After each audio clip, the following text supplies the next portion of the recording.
하나님, 예배드리게 하셔서 감사합니다. 마음과 정성을 다해 예배할 수 있도록 저의 마음과 생각을 지켜주세요. 예수님의 이름으로 기도합니다. 아멘.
매일매일 깊어가는 진짜 기쁨은 매일매일 쌓여가는 진짜 기쁨은 예수님과 함께하는 기쁨이지요.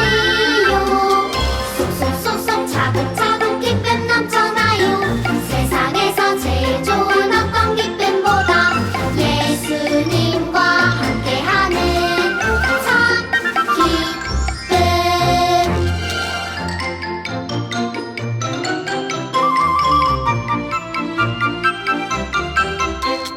매일매일 깊어가는 진짜 기쁨은 매일매일 쌓여가는 진짜 기쁨은 예수님과 함께하는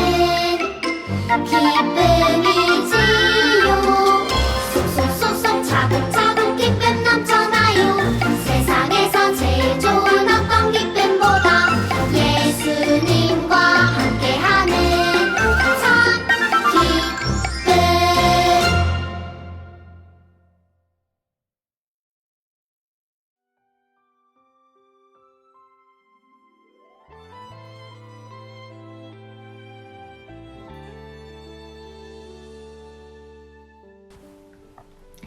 하나님 감사합니다. 매일 우리과 함께 하시고 지켜주셔서 감사합니다. 때로는 부끄러운 모습도 있지만 용서해 주시고 예배할 수 있는 마음을 주세요. 예수님 이름으로 기도했습니다. 아멘.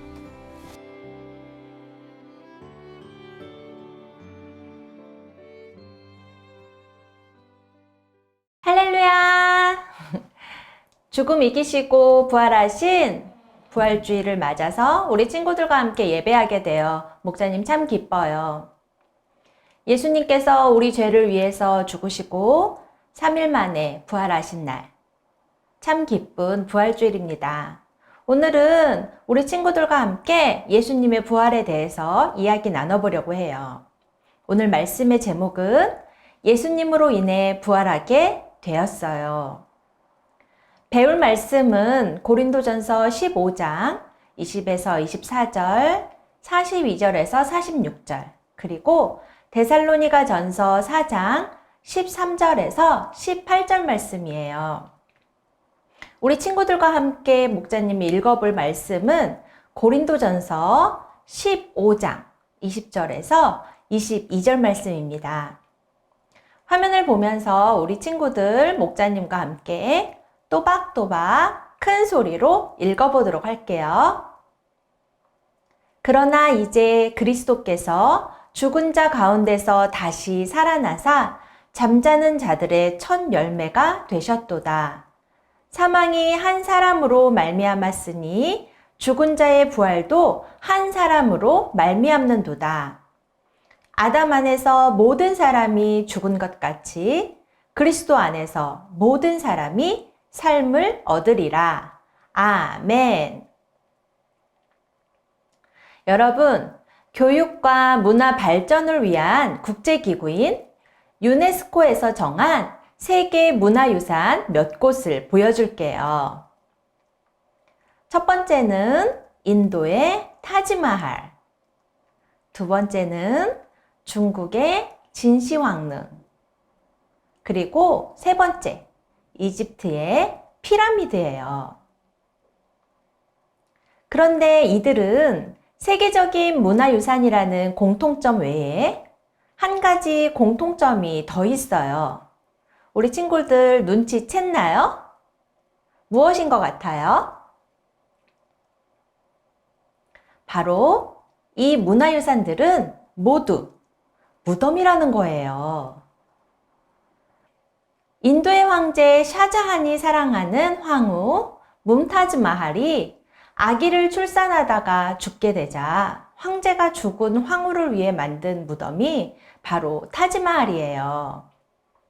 나중에 샤자한 황제도 죽은 후 타지마할에 함께 안치되었어요. 진시황릉은 중국을 최초로 통일한 진시황이 묻혀있는 지하 궁전이에요. 당시 사람들은 무덤을 크게 만들고 오래 만들수록 오래 산다는 생각이 있었다고 그래요. 불로장생, 즉 늙지 않고 영원히 살기를 꿈꾸던 진시황도 황제가 되자마자 자신의 무덤을 만들기 시작했어요. 그래서 땅을 파고 거대한 지하 궁전과 도시가 있는 무덤을 만들었어요. 그곳에서 진흙으로 만든 군인과 말이 무려 6,000개나 발견되었고 아직도 계속 발굴 중이에요. 마지막으로 피라미드는 고대 이집트의 왕들의 무덤이죠. 죽은 왕이 거하는 왕궁이기 때문에 여러 개의 방이 있고 시체는 썩지 않도록 미라로 만들어졌어요. 그리고 죽어서도 부귀영화를 누리기 위해 피라미드의 방 안에 값비싼 보석들도 함께 넣었어요. 이렇게 세계의 다양한 문화권마다 크고 웅장한 무덤이 있는 이유는 무엇일까요? 사람들이 죽음 이후에 어떤 일이 생길지 몰라서 두려워하기 때문이에요. 죽은 사람의 영혼이 쉴 곳이 필요하지는 않을까? 언젠가 죽은 몸이 다시 일어날 수도 있지 않을까? 이런 막연한 두려움과 기대를 가지고 죽은 사람을 위해 큰 집을 만들었던 거예요. 과학과 기술이 발전함에 따라 사람은 많은 것을 알 수 있게 됐어요. 지구 밖의 우주에서 무슨 일이 일어나는지, 바닷속 깊은 곳에 어떤 세계가 있는지 직접 탐험하기도 해요. 그러나 아무리 과학이 발전하고 많은 지식이 쌓여도 여전히 죽음 이후의 세계에 대해서는 아는 것이 없어요. 죽음 이후에 사람이 어떻게 되는지, 어떤 일이 일어날지 모르는 건 옛날이나 지금이나 마찬가지죠. 아무것도 모르기 때문에 죽음은 두려운 일이에요. 하지만 하나님의 자녀인 우리는 달라요. 성경을 통해 우리는 죽음 이후에 어떤 일이 일어날지 알 수 있어요. 성경은 예수님을 믿는 사람들에게 죽음은 끝이 아니라고 말해요. 또 하나님의 자녀가 죽음 이후에 겪게 될 일에 대해 분명히 가르쳐주고 있어요. 그래서 우리는 성경이 가르쳐주는 이 놀라운 일을 알아야 해요. 하나님의 자녀가 죽음과 관련해서 알아야 될 진리는 무엇일까요? 이 질문에 대한 답이 바로 하나님의 말씀에 있어요. 오늘 말씀을 통해 하나님은 우리에게 이렇게 말씀하시네요. 함께 읽어볼까요? 예수님처럼 우리도 부활함을 알라. 사람들은 죽음의 이유를 알지 못해요. 물론 모든 사람은 누구나 질병과 사고 등의 이유로 죽어요. 하지만 성경에서 말하는 진짜 이유는 따로 있어요. 바로 죄 때문이에요. 죄는 단지 거짓말, 욕심, 미움과 다툼 같은 것을 말하는 게 아니에요. 죄는 하나님의 말씀에 불순종하고 하나님을 거역하는 것이 죄예요. 즉, 죄의 핵심은 인간이 하나님처럼 되려는 마음인 거죠. 에덴 동산에서 아담과 하와는 하나님의 말씀에 불순종하여 선악을 알게 하는 나무의 열매를 먹었어요. 그 결과 죄가 세상에 들어왔고 모든 사람이 죄에 빠지게 됐어요. 그리고 죄의 결과로 모든 사람은 죽음을 결코 피할 수 없게 됐어요. 죄와 죽음의 문제를 피할 수 있는 사람은 아무도 없어요. 그런데 놀라운 일이 생겼어요. 죄와 죽음의 문제를 해결하신 분이 계시기 때문이에요. 누구시죠? 바로 예수님이세요.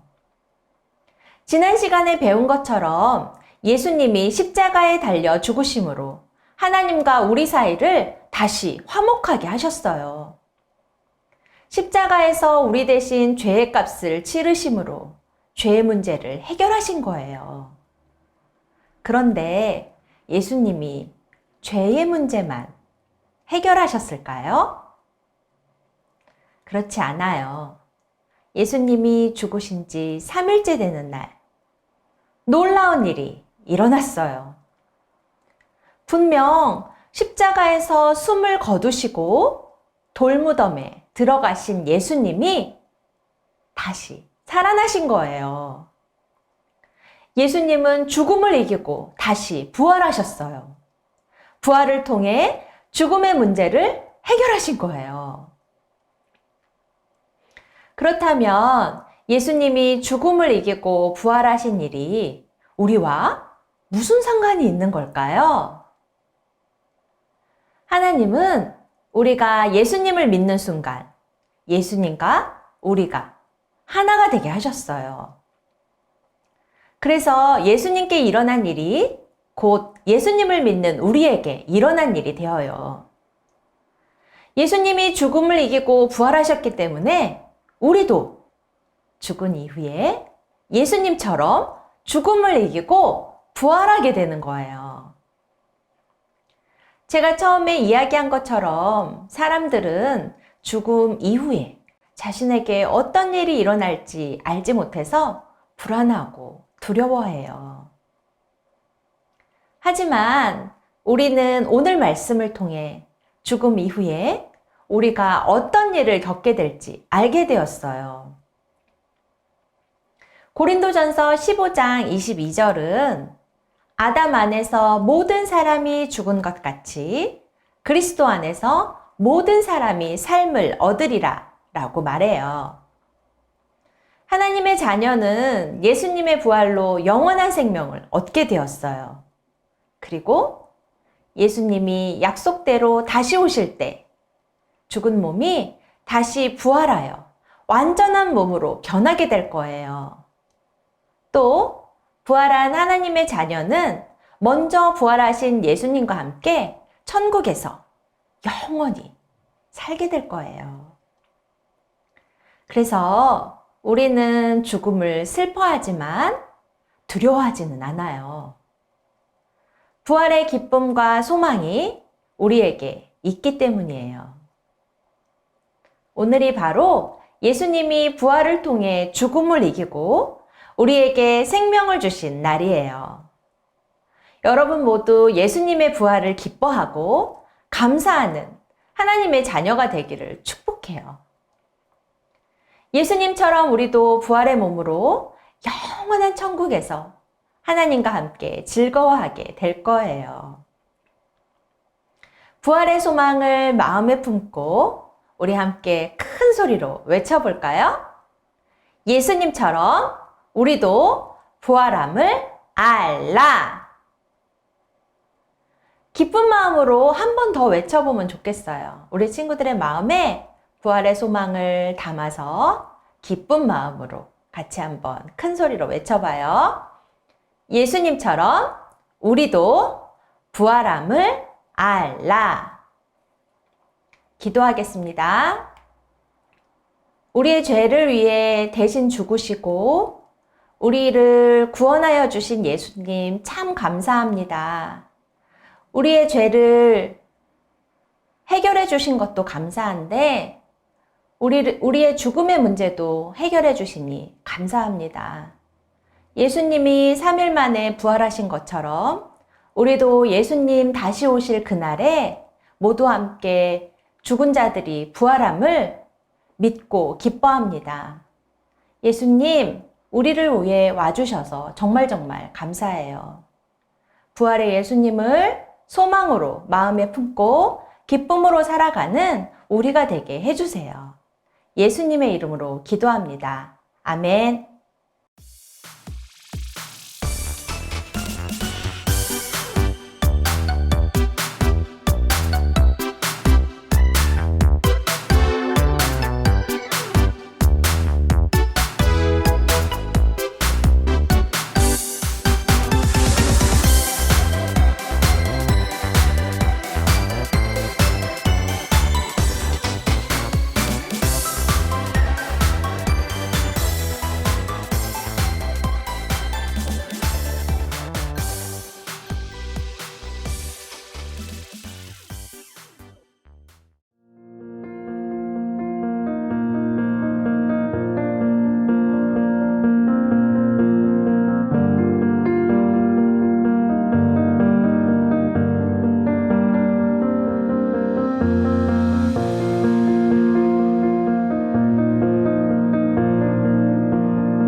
깨어서 되었어. 너희가 시험에 빠지지 빠지지 않도록 않도록 기도하여라. 기도하였다. 영은 얻어 원하지만 싸지다.